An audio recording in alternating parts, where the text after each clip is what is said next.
Je suis le père Ernest Kwaku Kwadio, originaire de la Côte d'Ivoire, ex-président de Cygnus Afrique.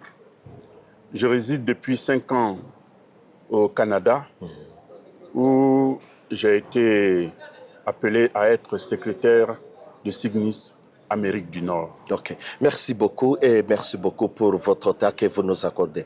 La première question consiste à ce que vous avez donné comme intervention dans cette session de cet après-midi concernant l'évangélisation et l'utilisation des médias numériques dans le monde actuel. Comment vous conjuguez ces deux objectifs et des concepts?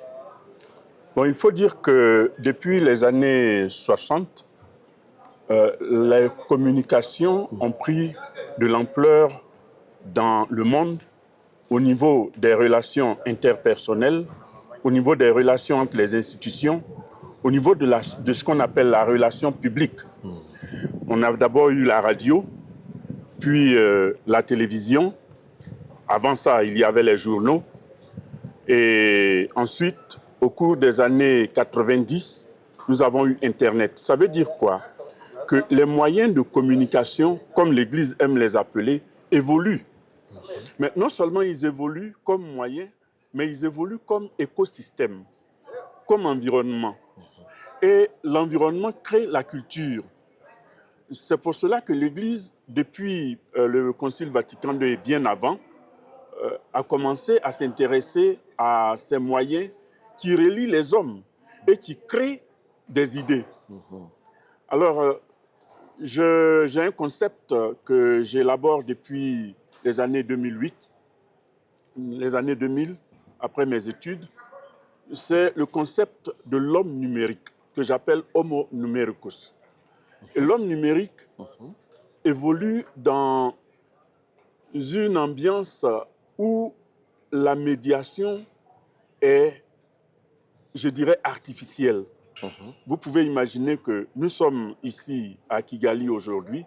Pendant que nous sommes en train de parler, il y a des gens qui communiquent directement avec des gens à Bangkok, avec des gens en Afrique du Sud, avec des gens en Amérique du Sud, en temps réel, à la vitesse de la lumière. Bien sûr. Et cela crée une sorte de nouvelle anthropologie, une vision sur l'homme. Et cette vision sur l'homme ne peut pas ne pas intéresser l'Église, puisque l'Église s'adresse toujours à l'homme. C'est à l'homme que l'Église s'adresse. Et à l'homme en situation. Donc il y a une sociologie de l'évangélisation qu'il faut considérer. Et cette sociologie de l'évangélisation amène à créer une relation de qualité avec les hommes de notre temps.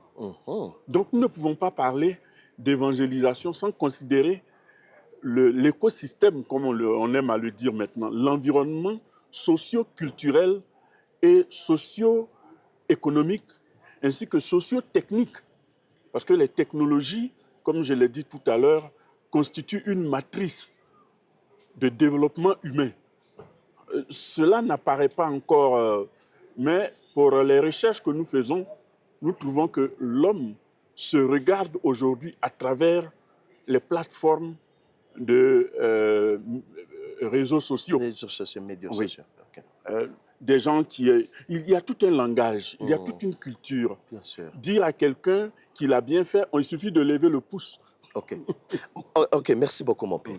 Et cet homme, Homo numericus, comment il va développer sa relation avec Dieu en temps réel? Oui, la relation avec Dieu est d'abord une relation de reconnaissance de soi-même en tant qu'être créé à l'image de Dieu. Et cet être créé à l'image de Dieu est un être de relation. Et tout à l'heure, la sœur a parlé de la relation entre le Père, le Fils et le Saint-Esprit. Et à partir de cette reconnaissance de la créature de Dieu que nous sommes, nous pouvons effectivement nous élever. Au cours de la messe, on dit élevons notre cœur.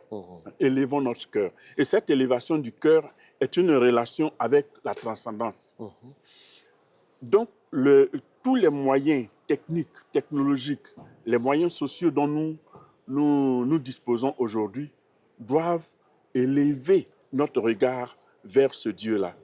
Nous ne sommes pas dissociés de la réalité spirituelle en utilisant les médias. Ok. Merci beaucoup, mon père.